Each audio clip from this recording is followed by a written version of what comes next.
As William Faulkner once rightly said, we must be free, not because we claim independence, but only because we practice it. Hello everyone, this is Aditi Singh and I will be speaking on the topic entitled as We Are Independent. Are we? We are in the 74th year of independence and still a question embarks and crosses our mind that are we really independent? We live in a country where the growth is numb, where we feed more to the rumors than to the hunger ones, where the crises run in our veins cause blood is on the street just like the Mumbai rains. From where do we get so much of pity, wherein we all needed it was all equity? Having said that, let me take you back in the time where in the midnight of 1947, 14th of August, our country, India, got independent from the British Raj. What a night it was and what a future ahead. All the politicians, the decision makers, everyone really worked towards the progress of the country. But eventually, it became haywire because things unfolded in a very different way. We call ourselves independent. Are we really independent? We are still bounded in the shackles of poverty, corruption, communal terrorism, and what not. We call ourselves woke and literate, but where does that go when we see few parents killing their children in the name of honor killing?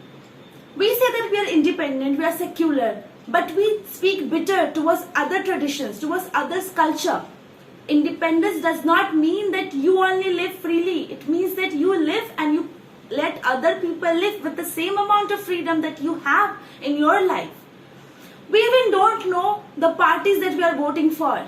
Every day, the elected representatives, they come up with a decent amount of new laws and they throw on us, which are only made for the elite classes or the A-listers. But we have to follow because we are the common man. We have been made fake promises that our all desires and all the needs would be fulfilled. But it doesn't happen and we suffered the aftermath. It's not just that we have been released from the British Raj or the British rule, but still we are even there to withdraw from the procrastinations and from the repercussions of what we really faced when we were under the rule.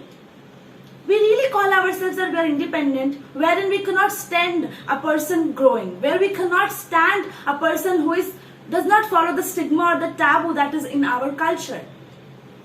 In my sense, when I think about India, when I think about my home, it is just a freed bird. It's just like a child just feeling the first drop of rain. It's just like a child playing in the twilight.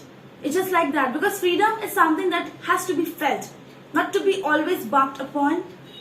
When I talk about freedom, I really precisely recall a line by Mahatma Gandhi, the father of our nation, that you always have to be the change that you want to see in the society.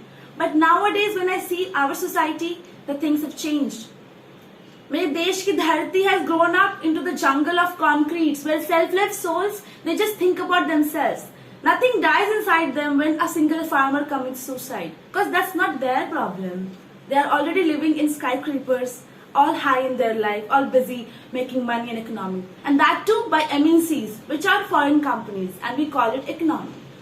We have already had these agendas and propagandas where we are vocal for locals, but how many people are supporting it?